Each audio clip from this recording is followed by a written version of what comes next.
মিথুন রাশি সাপ্তাহিক রাশিফল ২৯ জানুয়ারি থেকে ৪ ফেব্রুয়ারি ২০২৪।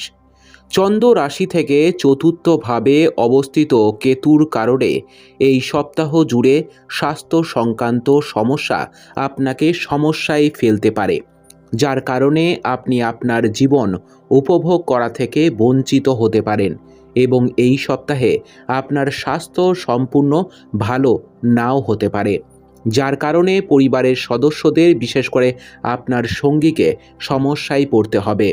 নবম ঘরে শনির উপস্থিতির কারণে এই সপ্তাহে আপনি আপনার কঠোর পরিশ্রম এবং নিষ্ঠার মাধ্যমে এমন অনেক সুযোগ পেতে সক্ষম হবেন যার মাধ্যমে আপনি অর্থ উপার্জন করতে পারেন।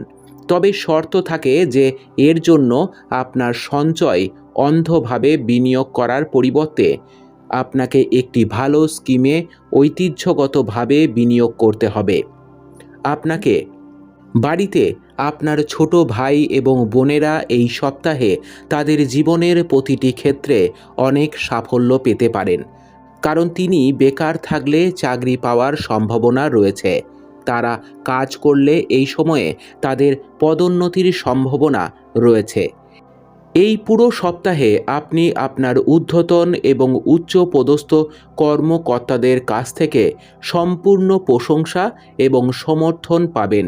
এছাড়াও আপনার দ্বারা করা ভ্রমণগুলিও এই সময়ে আপনার জন্য অনেক উপকারী হবে, কারণ আপনার রাশিতে অনেক শুভ গ্রহের প্রভাব আপনার স্বার্থে দৃশ্যমান। আপনি যদি প্রতিযোগিতামূলক পরীক্ষায় সাফল্য অর্জন করতে চান, তবে আপনাকে সর্বদা কঠোর পরিশ্রম করতে হবে, কারণ এই সময়ে আপনি আপনার কঠোর পরিশ্রমের ভালো ফল পাওয়ার সম্ভাবনা রয়েছে। যদিও উচ্চশিক্ষা অর্জনের পথে কিছু ছোটোখাটো বাধা অবশ্যই আসবে, কিন্তু আপনার কঠোর পরিশ্রম অবশ্যই ফল দেবে এবং আপনি একা হাতে সেই সমস্ত সমস্যার সমাধান খুঁজে পেতে সফল হবেন। উপায়: বুধবারের দিন বিকলাঙ্গ ব্যক্তিদের ভোজন করান। আপনার সপ্তাহটি খুব ভালো কাটুক। জয় মা তারা, জয় বাবা লোকনাথ।